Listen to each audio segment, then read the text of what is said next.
Right now, you have endless entertainment in your pocket. Hundreds of apps, thousands of videos, millions of posts. And yet, somehow, you still get bored. So here's a question almost nobody asks. What did ancient humans do when they got bored? Not ancient Egyptians, not Romans, not medieval people. We're going much further back, before cities, before farming, before writing. Back when humans spent their nights around campfires and their days searching for food. Just people and time. The answer turns out to explain something surprising about art, imagination, religion, and even the way your brain works today. But before we answer that question, we need to ask something even more important. Did boredom even exist back then? For a long time, many researchers assumed the answer was no. The logic seemed simple. Ancient humans were constantly busy surviving, finding food, avoiding predators, building shelters, raising children. Why would anyone in that situation have time to be bored? But modern anthropology suggests something very different. Studies of hunter-gatherer societies show that survival didn't necessarily require endless work. In many environments, people could gather enough food in surprisingly little time. Which means ancient humans often had something modern people rarely have. Free time. A lot of it. And once you have free time, boredom eventually appears. The real question becomes, what happens when a human mind has nothing urgent to do? The first answer is surprisingly simple. They played. At first, that sounds unimportant, but it may be one of the most important things humans ever did. Around 75,000 years ago, people living in southern Africa began creating small decorative beads from shells. These objects weren't tools. They weren't weapons. They weren't necessary for survival. Someone spent hours shaping them simply because they wanted to. Think about that. Making a bead with stone tools is slow, painfully slow. Yet people invested the effort anyway. Why? Because once survival needs were met, the mind started searching for something else. Expression, creativity, meaning. What we now call art may have started during moments when people had nothing better to do. Not because they needed it, because they wanted it. The same pattern appears in music. Roughly 40,000 years ago, humans created some of the earliest known flutes, made from bone, carefully carved by hand. Long before cities existed, long before civilization, someone looked at a piece of bone and imagined sound, then turned that imagination into reality. Music wasn't solving a survival problem.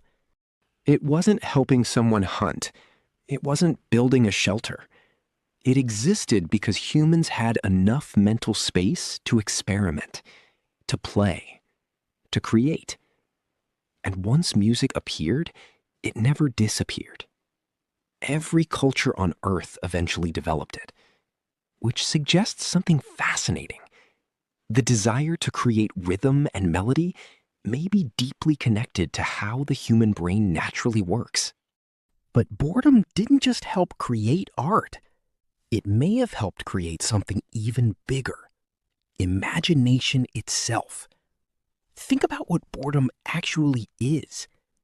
To be bored, you must realize that something else could be happening. You must imagine a different future, a different possibility, a different reality. In other words, boredom requires imagination. A person sitting beside a fire thousands of years ago wasn't only watching flames. Their mind could wander beyond tomorrow, beyond the next hunt, beyond the horizon. Questions begin appearing. What's over that mountain? Why do storms happen? What happens after death? Why are we here? Those questions sound familiar because humans are still asking them. Some eventually became religion. Some became philosophy. Some became science. But they all began the same way. Someone had time to think. Modern psychology offers an interesting clue. Researchers consistently find that periods of boredom often increase creative thinking. When external stimulation disappears, the brain starts generating its own ideas, stories, solutions, connections. The mind becomes active precisely because nothing else is demanding attention. Ancient humans experienced this constantly. Unlike modern life, there were no notifications, no videos, no endless feeds. There were long stretches of quiet. And quiet forces the brain to do something remarkable. It turns inward. But perhaps the most important thing ancient humans did when they were bored was this. They talked. Not always about hunting, not always about food. Sometimes they simply shared stories. Stories about people. Stories about events. Stories about things they imagined. Around campfires, conversations filled the empty hours. And those conversations changed everything.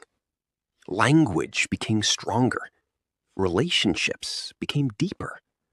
Groups became more connected. A story told around one fire could spread across an entire community. Trust could be built. Ideas could spread. Knowledge could survive. What looks like simple conversation may have been one of the foundations of civilization itself. So let's look at the bigger picture. A person with free time creates a bead. Another creates a flute. Others sit around a fire telling stories. Some begin asking questions about life, death, and the universe. Over thousands of generations, those small moments accumulate. Art appears. Music appears. Religion appears. Science appears. Not because humans were constantly busy, but because sometimes they weren't. And this is where the story becomes surprisingly modern. Today, we live in the most stimulated environment in human history. Every quiet moment can be filled instantly. A video, a message, a notification, a scroll. Something is always competing for attention. Yet neuroscience suggests that some of the brain's most important processes happen during moments of inactivity. When the mind wanders, when nothing urgent demands attention, when boredom appears.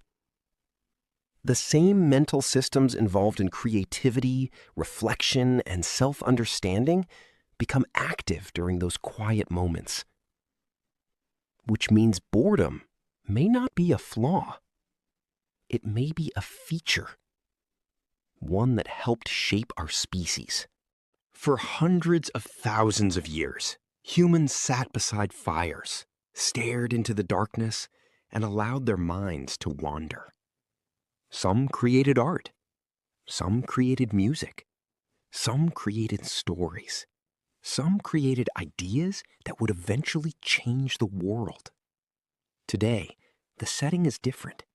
The cave became a house. The campfire became a screen. but the brain is still the same.